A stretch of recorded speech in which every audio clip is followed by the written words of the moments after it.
Hello students, welcome to the channel Vedantu NCERT Solutions class 11th and 12th, where we discuss the back exercise of class 11th and 12th physics, chemistry, biology NCERT books. And today we are discussing a chapter from class 12th biology, that is sexual reproduction in flowering plants.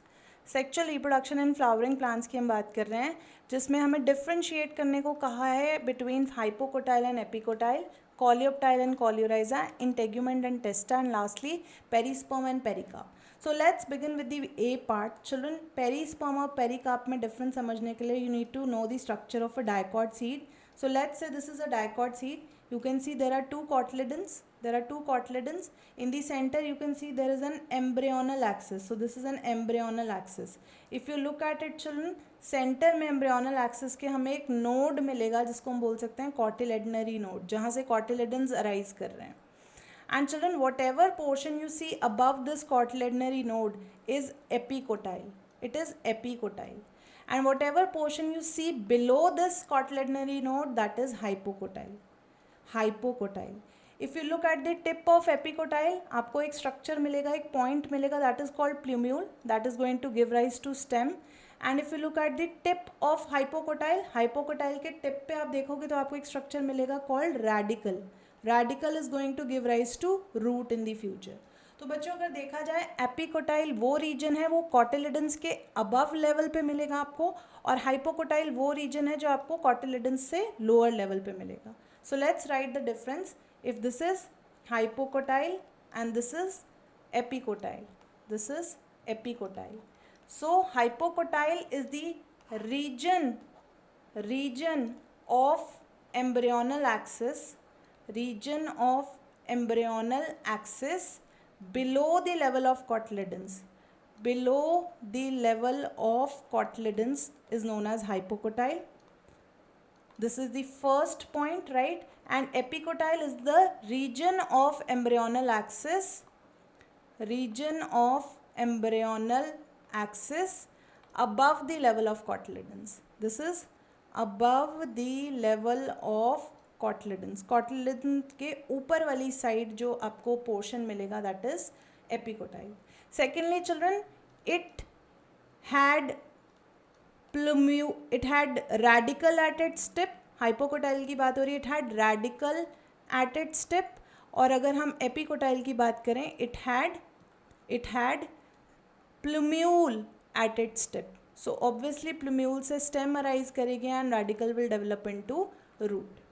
Second point of difference जो हमसे पूछा गया that is between coleoptile and coleorhiza. Children, if we look at the structure of a monocot embryo अगर हम देखेंगे तो we can see कि यहाँ पर हमें above portion of the embryonal axis में जो पॉइंट मिलता है that is known as plumule. And if we look at the below portion of the embryonal axis you will find a structure called radicle, जैसा हमने dicots में किया है. But ये जो प्लूम्यूल है it is covered by a sheath like covering which is known as coleoptile. And in case of monocots the radical is covered by another sheath like covering called coleorhiza. तो बच्चों अगर हम differentiate करें between coleoptile and coleorhiza, the difference is that coleoptile is a sheath like covering above plumule, and Coleoriza is an undifferentiated sheath like covering, again undifferentiated sheath like covering present over radical. So I hope the difference is clear to you. If we come to the third part of our question, that is difference between integument and testa. तो बच्चों आपको याद होगा कि ovule के structure में we have done कि ovule covered होता है इंटेग्यूमेंट से. There is an outer integument, there is an inner integument, right. On the other hand जब ये ओव्यूल डेवलप कर जाता है इनटू अ सीड, तो सीड के पास भी दो प्रोटेक्टिव लेयर्स होती हैं. Outer layer that is testa, जो आउटर इंटेग्यूमेंट से ही बनी है, क्योंकि आपको पता है ovule develops into a seed after fertilisation. और इनर लेयर को बोलते हैं टेगमेन. तो बच्चों बेसिकली इंटेग्यूमेंट्स की बात करूं तो it is outer wall layer in case of ovule, integument is outer wall layer of ovule, और अगर मैं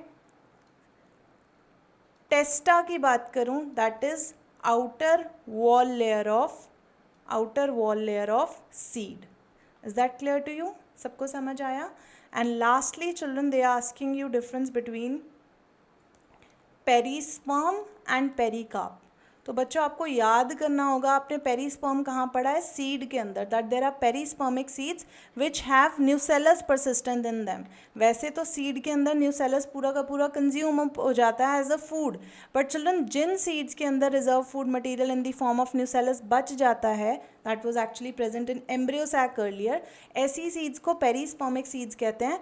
एंड पेरीकार्प आप सबको पता होगा that it is the fruit wall which is technically called pericarp.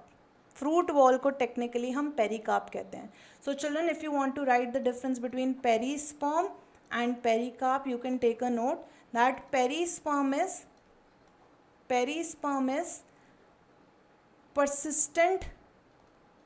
persistent nucellus of seed, and pericarp is the outer wall layer of fruit. Okay, outer wall layer of fruit. And if you want to give the example here, you can take the example of beetroot here. Clear to you? I hope बच्चों आपको ये differences clear हो गए होंगे. If cleared, please like the video, share it with your friends and subscribe to channel Vedantu NCERT Solutions class 11th and 12th. See you in the next session. Bye bye.